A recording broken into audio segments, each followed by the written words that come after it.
Let's talk about it. Yeah. Let's quiet the brain's chatter to reflect on what matters. Mental health is everything in a world full of actors. That's why you gotta stay woke. They won't form toxic bonds, they gotta be broke. Whether it's enemies, friends, or family home. Wellness is the wealth. Love yourself and show it care. And make sure anybody else do the same and keep it there. Keep the toxic on the low. Use your throat chakra mode. Surround you with the visible to keep your head up facing north.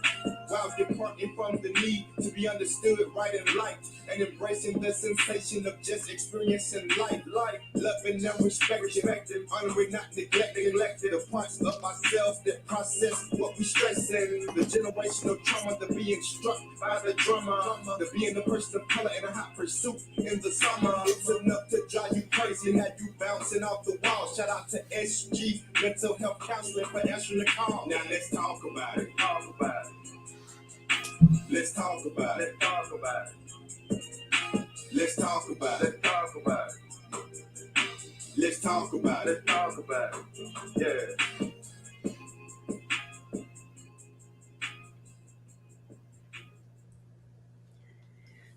Good evening. Thank you for joining us today on Let's Talk About It, sponsored by SG Mental Health Counseling, where we are creating a safe space to empower, educate, and normalize mental health counseling. Hi, I'm one of your hosts, Donna Collier. And I'm Marissa Beatty Collier, Master's Level Therapist. And today we have a very special guest, my best friend ever in life, that is here joining us, Jordan Michaels, social media influencer.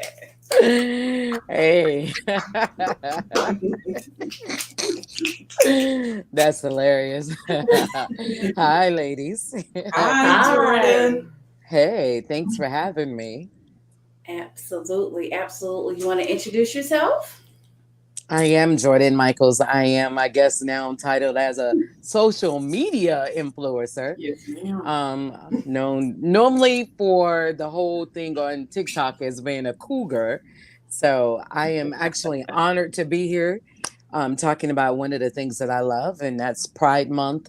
I celebrate Pride. I'm a part of the community. So I'm excited to be the one that gets to talk about little things that happens on the inside of Pride and living the lifestyle, being a part of it. So I'm glad that you guys have me here today.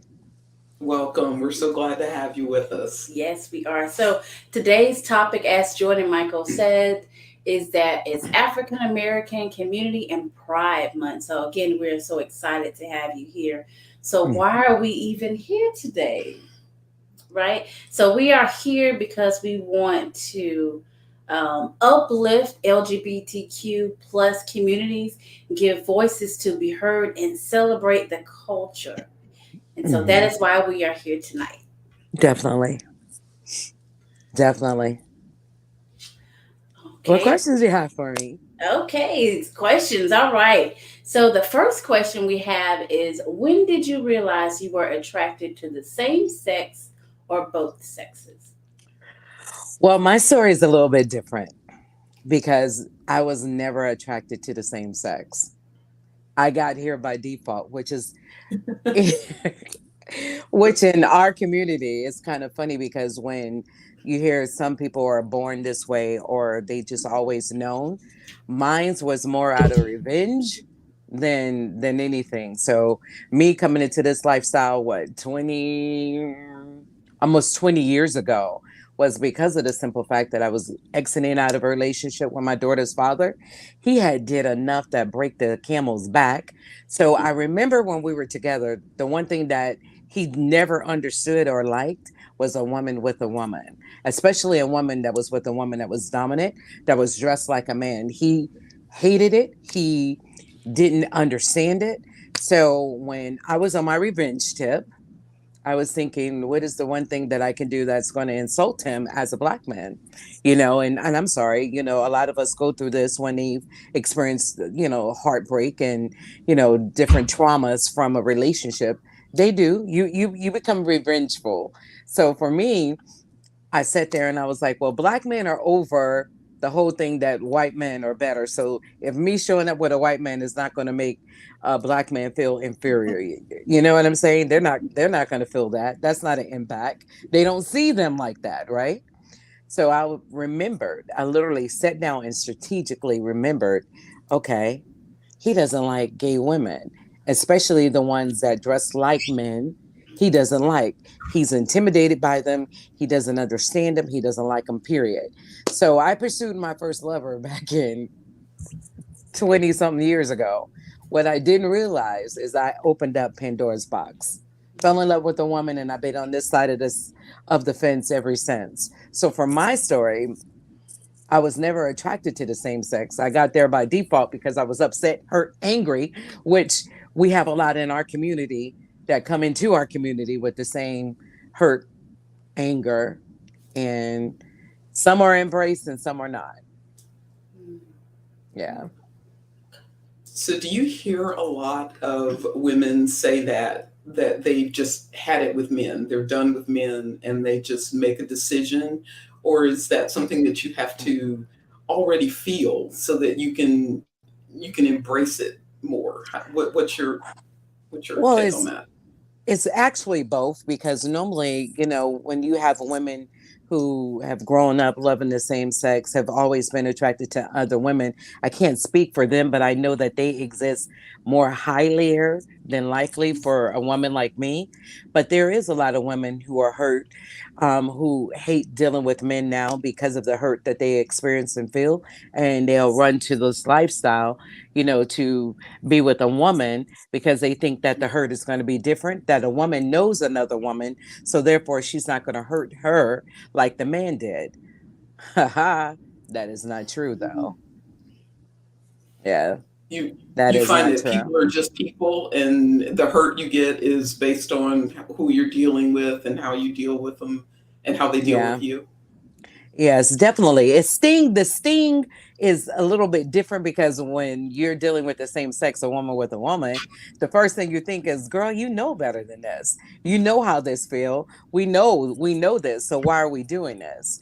So, but I mean, it's just like any other relationship, whether it's heterosexual or homosexual, you experience some type of heartbreak and hurt, and one has nothing to do with the other. But a lot of times they migrate over this way because they're absolutely done dealing with men. Or you have some young men who have grown up with, identifying the fact that I am attracted to men. I want to be with men, but they are in those type of families that tell them that boys aren't supposed to be with men. So now they're sexually confused. They're forced to like girls. They not enjoying the experience because they know what they're attracted to. So it works on both sides. Great question and good answer.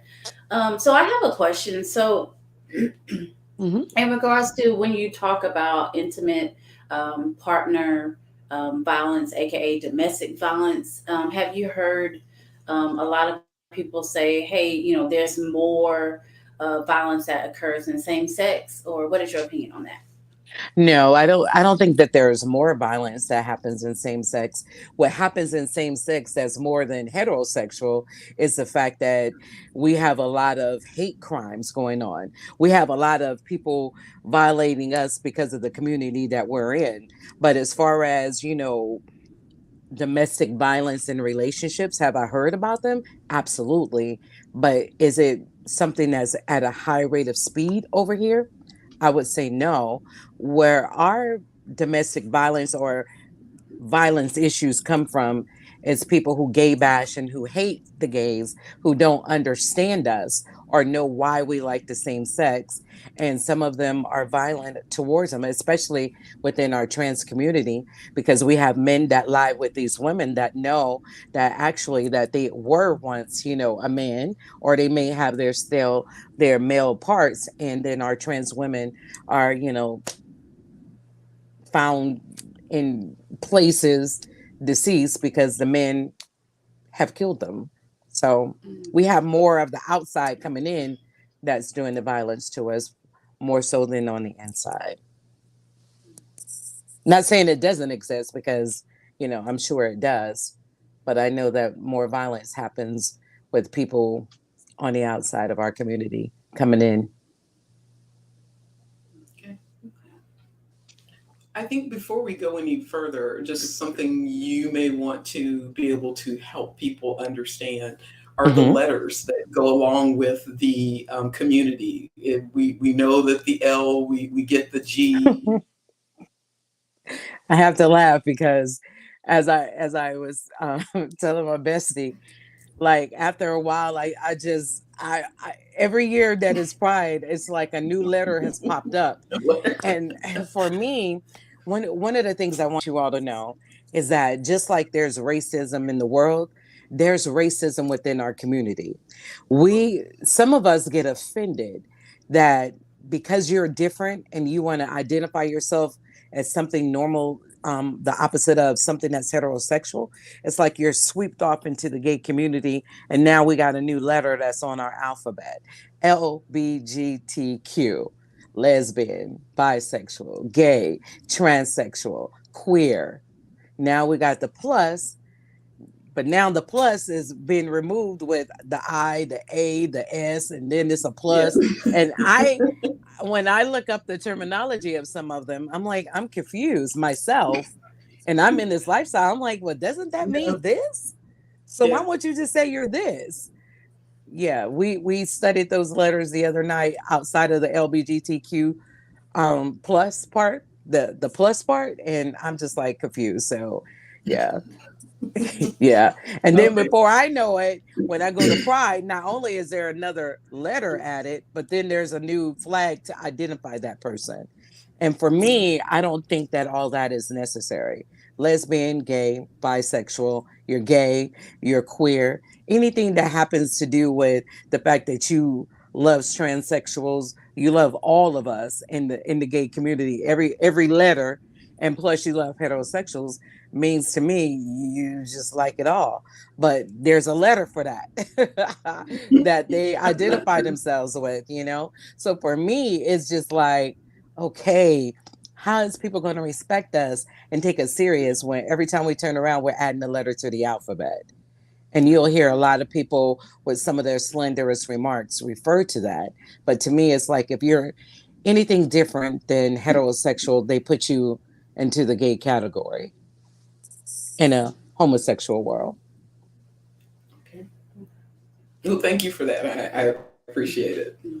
My confusion isn't as bad now. I appreciate it. I mean, I'm still like, I'm with you on the other ones, and I'm trying to identify with those because, you know, you have, you know, the I and the A, and I'm like, okay. So for me, because I'm in this community, I welcome them, but I want to understand it more, especially when it's not a thing of necessarily. I get confused over the binary words. I have to call somebody we or they or them or the, and you know, in the English language, when we were in school, that's not how we refer to Right. people. It was either you, he, she, her, them, they, but the them and they mean more than one person, right? It's like more of them over there. That's all those people over there. Like, you know what I mean? So when you are in, and you know, and because I don't refer to any of the pronouns, it's like for me in the workforce, it's hard because you see a person in front of you, you know that they're identifying themselves as a male, but I have to refer to them as them or they. It becomes confusing. And then you get in trouble because you're not referring to them what they prefer to be called by. That's the confusion part. I can get the letters. It's the binary and the non-binary that just throws me. Yeah. Yeah. Yeah. So here at SG Mental Health, you know, we are allied LGBTQ, Mm-hmm. and we do use pronouns as a respect to our clients. And at times it can be a challenge, but you know, with anything new, you have to be able Mm-hmm. to move through it. So, Definitely. mhm. So I have a question. How or what would you say to a pre-teenager that is, you know, has identified, but they are terrified of telling their parents? Here we do have a lot of teenagers that identify with the community who are just don't feel comfortable, and they're saying, you know what, I'm not going to share until I get older, like much older, like 25. Well, the thing about it is, if I were, you all as counselors, and they're coming and they're having that conversation, it's a lot of questions that go behind it. Like when a child is identifying themselves as, gay or, bisexual, and they're saying that, it's like, it's really hard for them to say it to someone because of what society says. Mhm. So the people that they love most is the ones that is going to hurt them the most. And so for them, it's like I would tell a child, depending on the age, you said preteen, was that first one, I want you to self-identify to make sure that that is truly who you are. Look at yourself in the mirror and call your name out and say to myself, I am, and introduce yourself to yourself. And when you introduce yourself to yourself, that makes it easier because the person in the mirror is going to accept you because the person that's looking at you is the person within you. When it comes to your parent, as a preteen, as a child growing up, which parent is going to be receive information the best and which one won't. You know which one will be for it. You know which one will be against it, right? So if you have the parent that's easygoing, that that's going to love you unconditionally, your conversation with that parent would be, to sit them down and say, I have some challenges going on and I'm trying to identify them and I need you. And what I'm about to tell you, I don't want you to see me no other way but as your daughter, is what I would say to, like, if it's a little girl, if it's a little boy, as your son.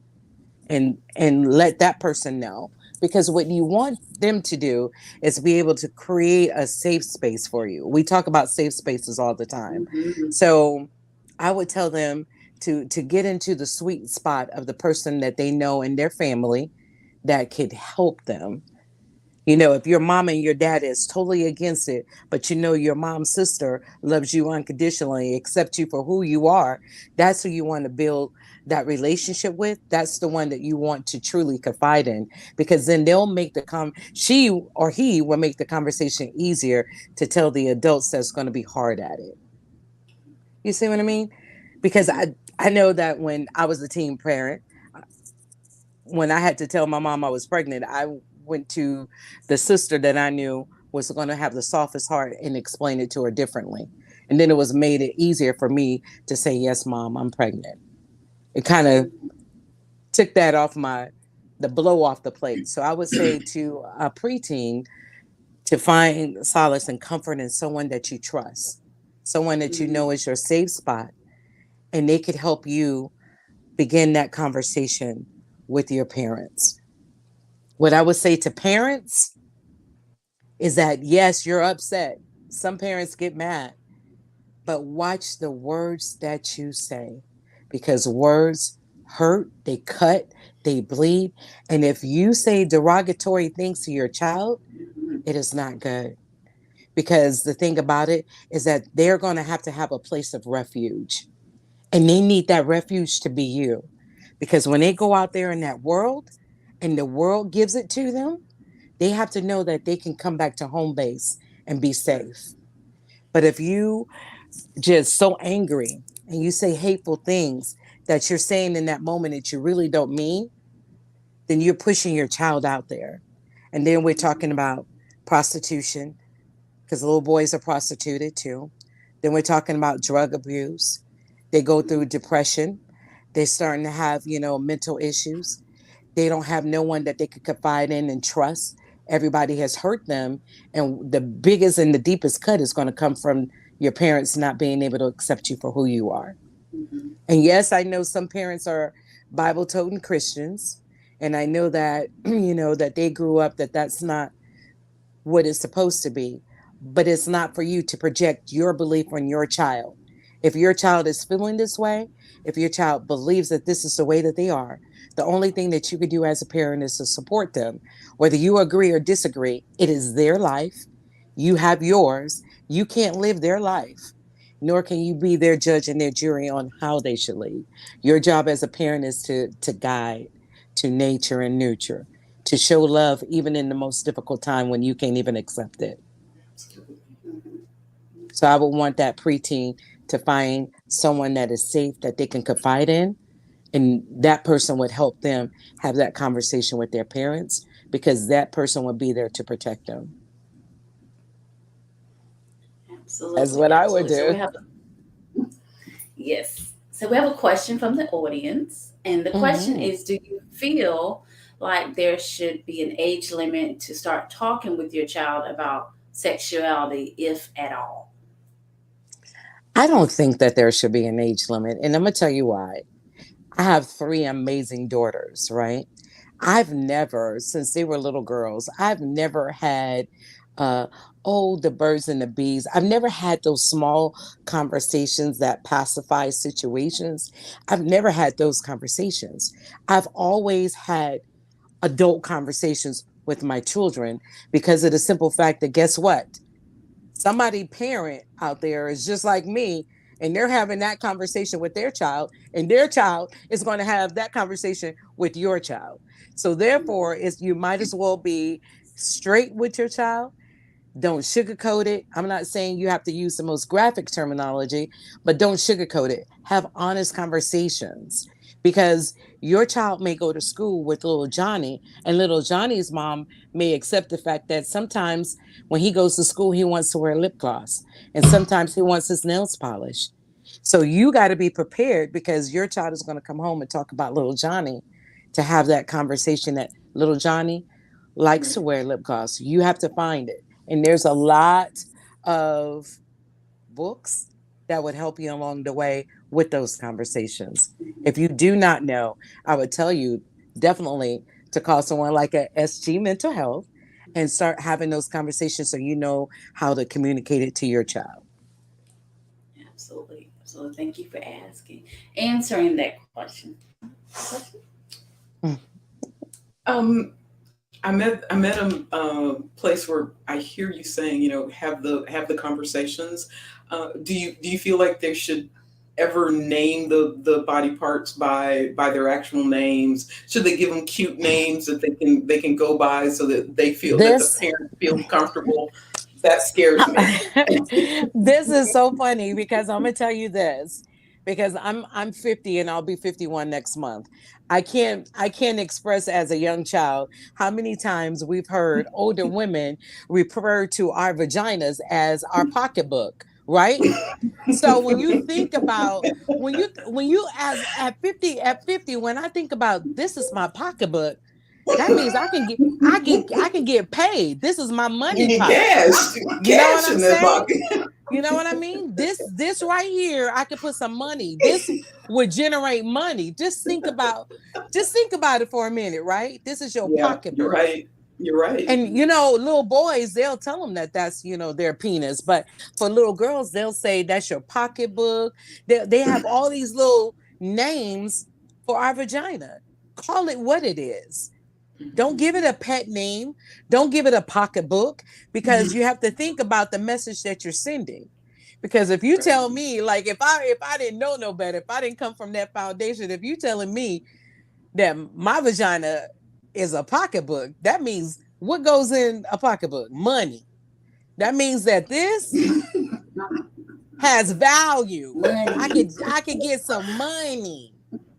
So no, I would tell them to call it what it is. It's a vagina. It's a penis. You don't have to say the P word for the vagina.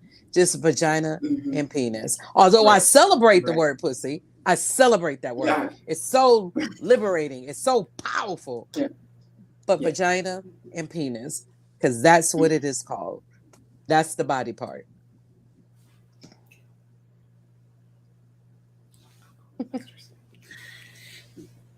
So I just want to go ahead and give a disclaimer, right? So our subject matter that we are discussing obviously is for mature audiences over the age of 18. If you're under the age of 18, please go talk to your parents and get permission. Definitely. Mm-hmm. Please do. Let's see. some of your favorite things about your identity when you celebrate you? What kind of things do you celebrate about your life, your lifestyle, your life? I'm free. I'm free to be me. I love I'm it. free to be me. I'm free to love the skin I am in. I'm free to wear whatever flag color I choose. I'm free to move about this world and exist and coexist with everyone. Doesn't matter if you're uncomfortable or not. I'm not here to provide you comfort. I'm here to live the life that God gave me, and I'm Okay. here to live it freely. So when I think about me, I just wake up in the morning and the first thing I just get excited about is that I get to be me. I'm bald, I'm blonde, I got long nails, I got piercing, I got 187 tattoos. I can live in the skin I'm in, and I am free. I'm free to be me. I'm not defined by nobody else but the person that I see in the mirror. That's it. That's beautiful. It Yeah. really is. It really is. It really is. So, what are some steps for someone to get to, even if that doesn't identify with the community? How did you build up your confidence? That's something that I hear all the time in therapy sessions. Confidence, confidence. They have low self-esteem. How did you get to where you are? Confidence in being in the same sex, or just being a Confidence confident all person? around. Because you got to A love confident yourself person. first. Absolutely. Okay, so I could tell you this. It was uncomfortable at first when I became in this lifestyle as a lesbian. It was uncomfortable for me because of the fact that I was always, with the men. So the public display of affection was uncomfortable for me because I was afraid. I was afraid for her more so than me because I'm a female with lipstick on. She is a girl with boy clothes on.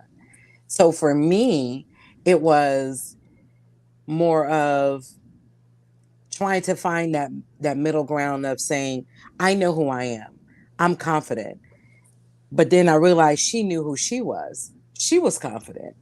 So why can't you confidently, boldly go out there and display your love just like anyone else? So anyone that's struggling with self-esteem issues and confidence and they're feeling a certain kind of way, I'm going to always take them back to the mirror. What do you see when you see you? Right. Because who you want to be and who you think you are should be projected in that mirror. And that mirror is your test because that's the way you want the world to see you. So if you have any issues where, well, I don't like, this part of my body and I want to alter it, if you're altering it for society, then you're doing it the wrong way. If you're doing it because it's just a self-enhancement, and man, I'm tired of working on trying to get this fupa off of me. I'm going to go get some liposuction. Well, that's because of the fact that I'm tired of it. It has nothing to do with the fact that people are looking at me and saying, "Oh, look at how big fupa."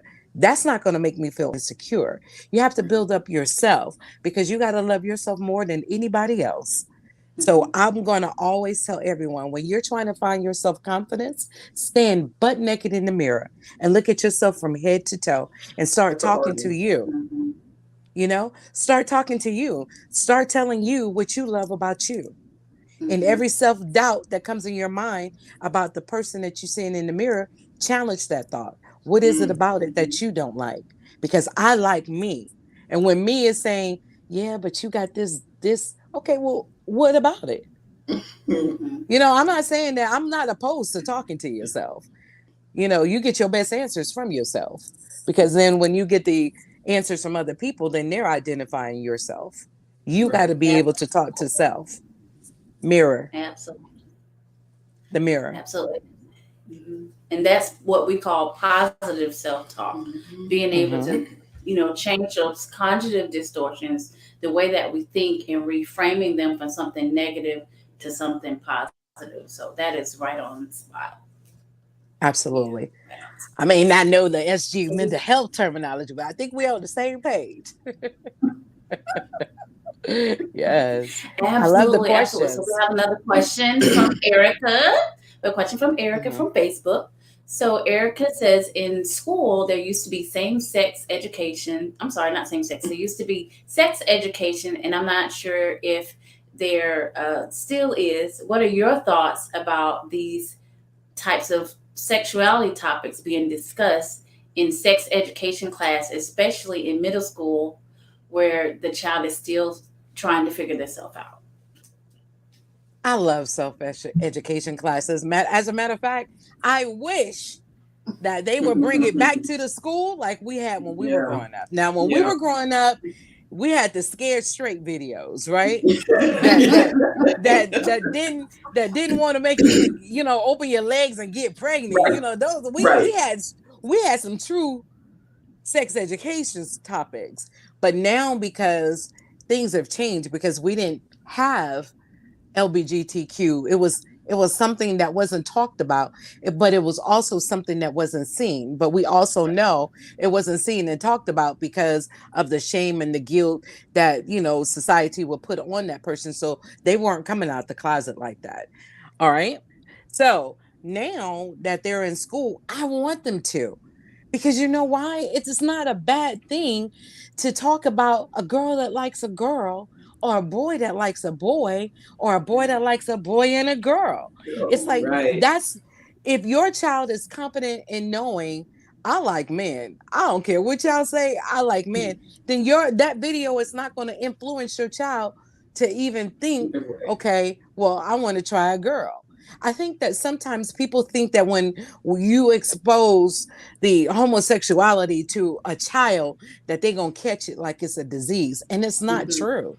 9 out of 10, if it's out there, like if you see more and more videos and movies today, you're starting to see a lot of same-sex sex scenes and all P-Valley, right? Right. But you have people who are so ashamed of being who they are that when you see it on the big screen and you see it open, you're like, why am I afraid to be who I am? Right. So it's important to put that in the middle school, because it's a young girl who likes her best friend and don't understand why she's attracted to her best friend in that way. They need that sex education. They need to be able to have someone that could help them figure out what it is that they're doing. And no one should feel uncomfortable about it, because it doesn't mean that that person is going to be that way. It means that they don't understand what they're feeling. Just like a little boy who wakes up with a heart on in the middle of the night or in the morning, and you've got to explain to him why it's like that. Okay, uncomfortable conversation, but it has to be had. A little girl who's, don't know why she likes to touch herself. You have to have those conversations, because if you don't have those conversations with your children, then they're going to have those conversations with their friends. So you determine the narrative of how they receive it and what information they receive with it. Absolutely. But you have to be a parent that's in a position to be comfortable with that, because otherwise the things that some parents teach their children is that everything you're doing is wrong. You shouldn't do this. You shouldn't touch yourself. You shouldn't like the same sex. And if that's what you're getting from your home base, then the sex education that would be available in your school may give you the opportunity to see that it's more than what you're learning or what you're being given in another situation. So hopefully it would be an open forum to allow people to be who they are without there being any repercussions. That's the thing that concerns me the most, is if there would be repercussions. And then the parents out there who are not quite sure, I think that if they don't know how to approach the conversation, I think that them as parents should go for having a counselor, even if they have to do the first leg of it, of getting an understanding of it before they even present it to the child. You know what I'm saying? So sometimes parents, you don't know everything. We didn't come with this book that says this is how you parent. Even though there's parenting books out there, there's not a way that's going to really show us. Sometimes as parents, we need to say, okay, I need help. Because if you love your child and you want the best for them and you want them to be the best person that they can be, it starts with you, first of all, acknowledging the fact that you may not know. And let me go get those answers. It's one of those things like if you don't know something, you say, hold on one moment. I'm going to get right back with you, or we're going to table this, or we're going to parking lot this. I'm going to answer that question, but let me research that a little further. If you don't know, your child respects you and trusts the fact that you don't know the answer, but you're going to find a way to get the answer so that you can share it with them. It's very important that parents get all the knowledge they need, especially in this community, because this community is hurt so bad by the backlashes that they get from parents kicking your child out, because they're gay. And then you got homeless children on the street that, they're trying to find their way. So then they get taken in by somebody that physically and verbally abuses them, that prostitutes them and everything like that. And it could have all stopped or never started if you just knew how to have the conversation. So you have to be careful because there's a lot of homeless gay kids on the streets. Yes. Yes. Yeah. Let me ask you, I noticed that probably within the last 10 years or so, we're seeing more same-sex couples on television, in movies. They're making movies about them, even on some of the what we call the love story channels, that they're adding more and more couples that are same sex. And do you feel like that's a benefit, or do you think it's making people uncomfortable, or is it just uncomfortable enough to make you reach out and try to understand? How do you feel about that? I absolutely love it. I celebrate it. I want to make you uncomfortable. I want to make you uncomfortable. I want to put it in your face because it's not hate. It's for you to challenge yourself to understand, identify, and to know what's happening. Right. Because if you're so ostracized and you're so in your box, you'll never understand it because it makes you uncomfortable. When you see it, you want to clutch your pearls. Why?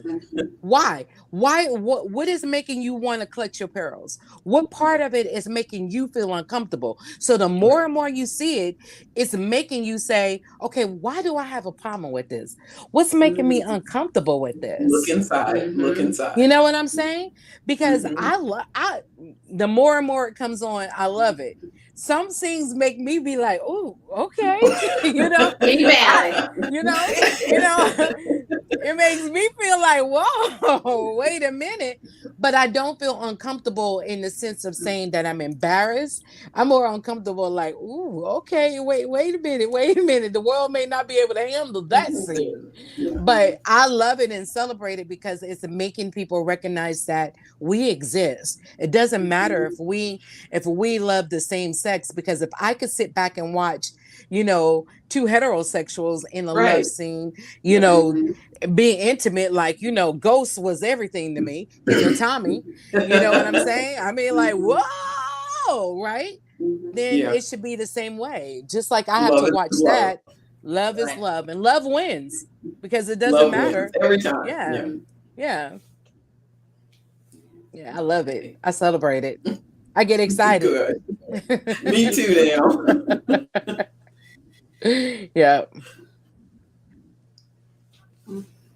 So what are some phrases that you often hear that are uttered innocently in the community that is offensive, specifically Black community? What's offensive is when we hear someone call us bulldaggers, carpet munchers, dykes, gang banging, for the guys, punks, sissy, faggots. Those are words that hurt because those are the words that used to identify who we were because no one understood it. So they will say, yes, very, very much hate words.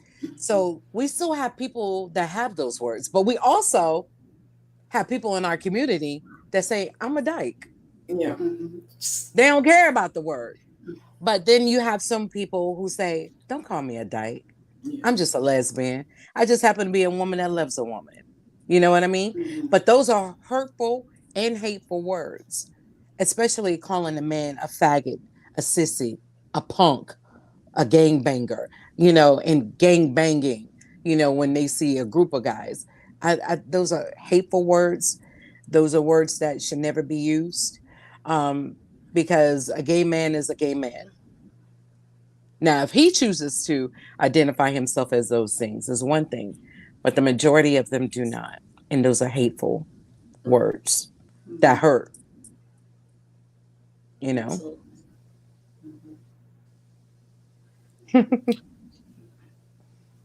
what advice would you give to someone who's struggling with their identity so that they can find some sort of peace and how to move within their identity? Mhm. What's the struggle? I got to know what are you struggling with?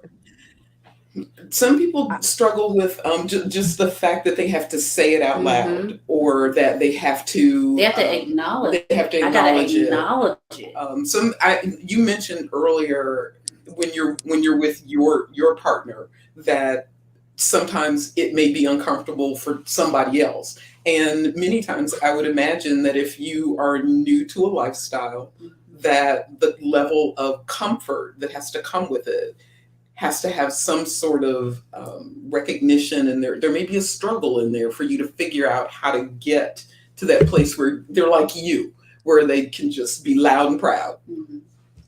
But see, what gets them? what my thing is, when they're struggling within themselves to say who they are, go in the bathroom. I'm gonna put you in the box. I'm gonna put you in the bathroom. I want you to close the bathroom door. I want you to turn the shower on as high as you get it, right? Mm-hmm. And I want you to scream as loud as you can, I am.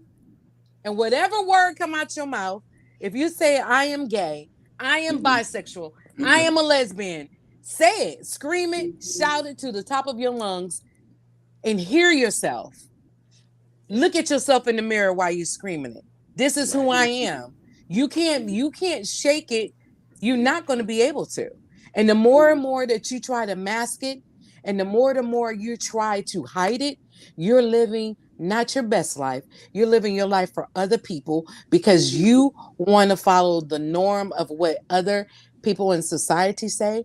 And I'm going to always send you to your mirror and to your bathroom, because you've got to have this fight with yourself. So my thing is, if you're struggling within yourself to say who you are, scream it. I am Jordan Michaels. I am a lesbian, and I'm proud of who I am. And the hell, curse yourself out. The hell with who you are to think that I can't say this. Who are you? Where did you come from that you think that you can identify me? You know what I'm saying? You've got to write your own story. This is your journey. And I'm going to tell anyone that's struggling, it's not an easy walk, because you do have people that hate you because you're gay, because they don't understand your lifestyle. You do have people that are going to come up against you, but that's how you empower yourself. You get in the community, because I'm going to tell you, me being a lesbian, I don't have a whole bunch of gay friends. All my friends are straight, but you have to understand, I come from the straight world. Right. So me transitioning over to this lifestyle was not them transitioning. My friends love me for who I am, because 9 out of 10, they know I don't even look at you like that. So for me, it's an easier walk, but it's harder for some people, and I understand that. So you have to either confide in someone that you could trust, that could help you be who you are. And you could always tell when a young boy is going through the phases and the stages of trying to identify that I don't really like looking like a boy. I really like looking like a girl. I really used to love when my mom would leave to go to work and walk in her heels when she was gone. I really loved playing in my mom's makeup, and I would put on her perfume, and sometimes I would slip and wear her panties. So you could see a young boy when he's transitioning. Some people, and I love when I hear stories about when the family say, finally, You finally telling us, boy, we been knew that. Right. I love when families do that because it was like they've been waiting for that person all along, and this person beating themselves up, acting like, like it's going to be hard, and they already knew. They're just waiting for you because it's no one's story to tell but yours. No one can expose you but you. Right. You So see you what should I'm never saying? go to someone and say, I think you need to tell people you're gay. So obviously that's the wrong direction. Or I'm going to tell you what's real big is when we have our transsexual and transgender community. It is not, I have a very close friend that he told me, it is not no one's story to tell who I was before I am who I am today. It is my story to tell. I feel safe telling my story to certain people. And when he said that to me, it resonated. It is your story. Who am I to say who you were? That's not for me to say. That's wrong. And I think that sometimes when people call themselves outing gay people, it's wrong. That's hateful because it's not your story to tell. Absolutely. It's that person's story to tell because you don't know what hurt, harm, and danger that you're putting them in. When I went to my first gay pride in Atlanta, I never forget. I was with my first lover. And we saw this girl go into a convenience store, Stud. I love studs. They dress like boys. They think they boys or whatever. It's like having the best of both worlds. But that's another topic. But she went into this store, and some of the guys, you could tell they were straight men, they were upset with her. You think you a dude? I bet you know. And they just called her the N-word. They just really did it. But then they jumped on her. Oh. Why? She's still a woman. Her hands cannot match the hands of 3 men. And when we saw that, that was my first time seeing what a hate crime looked like, what bashing looked like. Is when I saw her get beat up. And we called the police, and yeah, I'm standing in solidarity with it because there's a lot of stories, there's a lot of things, that goes on that a lot of people do not know. And if you're having a young girl that's identifying herself with, wearing the boy clothes and stuff like that, doesn't necessarily mean that she wants to be a boy. But the best movie that you can watch is When Boys Cry. Right. Oh my God. It will open up your eyes. And when you watch that and you see how the world treated your son, your daughter, or your son, when they went out there into the world, and all you could have did was give them the love and support and everything that they need and help them navigate. Right. But to see them strung up on a tree, different objects stuck up inside of them, body parts, taken off because of who they are. Yeah. I think you would think twice before you lash out or to send them to the wolves. Absolutely. Yeah. Oh, that's a deep breather. It was. That was a deep breath. And take one. So I have a question for you guys. I have a question for you guys, right? So I see you guys have the flag behind you. Tell me what the brown one means. No. Yes, tell me what the fist mean. Don't look. We celebrate.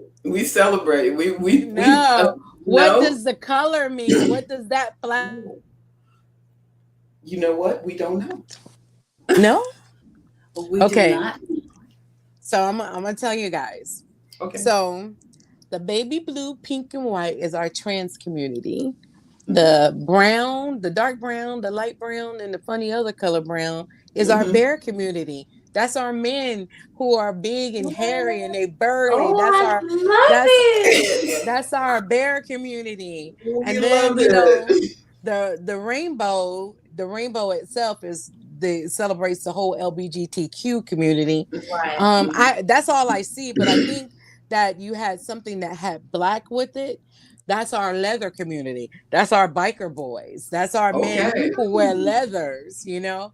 So each one of those flags means something. We have our bisexual colors in there too.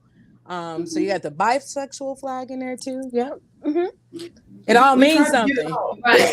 Right. Yeah. That is a universal one. That's you covered everybody but the I and the A. We're learning. We're here to learn. Right. Thank you, Jordan Michaels, Definitely. for educating us on the flag. Yeah. Beautiful. Definitely. Yeah. I feel like we learned a lot today. We got a lot of information. I feel like I'm in a place where what I didn't know, I'm willing to learn. And what I did know, you've reinforced. So I appreciate that. And we appreciate you. And So it's thank okay you. to have a conversation with someone in the community. It's all about your approach in the conversation on how they're going to receive. A lot of them will open up and tell you their story, because we have to understand that it's not just women that get molested and raped. Some of our men in our community, it's hard for them to identify when they were younger because they were molested and raped as well by men and women. So sometimes the stories are going to make you cry, but it'll help you understand that we're not this way because we just thought one day, like, this is what I want to do to get revenge. But some of them are this way because this is exactly their lifestyle. And it's hard for them to detach. And I'm going to tell you from a perspective that I heard a doctor say once, that it's something about a men's prostate that once you mess with it and once they feel that sensation, it's hard to shake that feeling. I know that went over your head, but go ahead. Next story. I mean, I don't know. But okay. I saw your face. That's another story. That's another story. It was things to make you go, Yeah. You gotta, But when you guys are ready for the rated R show, then That's another night. The after hours. Yeah. Right. That's gonna be them after midnight. Right. I'm so proud of SG Mental Health. I'm proud of the fact that I know that I'm your poster child for the LGBTQ community. I welcome it. I love it. I love what you guys stand for. I love the fact that you're willing to learn and understand so that you can help heal, because mental health in our community is extremely strong, not necessarily because we don't know how to self-identify, because we have to deal with the world and we have challenges with being who we are and facing the world, facing employers that, have not jumped on board with the LGBTQ community. So I appreciate SG Mental Health opening up a safe space and being a safe haven for the LGBTQ plus community. I love it. And we love you. We love you. Yeah. And we love you. And so again, Yes. Thank you, Jordan Michaels, for joining us today as our special guest. And let's talk about it. Pride Month. And again, SG Mental Health is here to create that safe space. So today we created that safe space to empower, educate, and normalize mental health counseling. So don't forget to follow us on Instagram, Facebook, YouTube, and TikTok at SG Mental Health Co. And again, next week, the men will be back. I cannot wait to hear tune what they're in talking about. what they're going to be talking about. So June is also Men's Mental Health Month. So next week will be Dan and Christian of SG Mental Health Counseling. Thank you all for joining us tonight. Thank you, Jordan. Thank you. You're welcome. I'm gonna send y'all a flag. Okay, we'll display it proudly. Absolutely. Yes.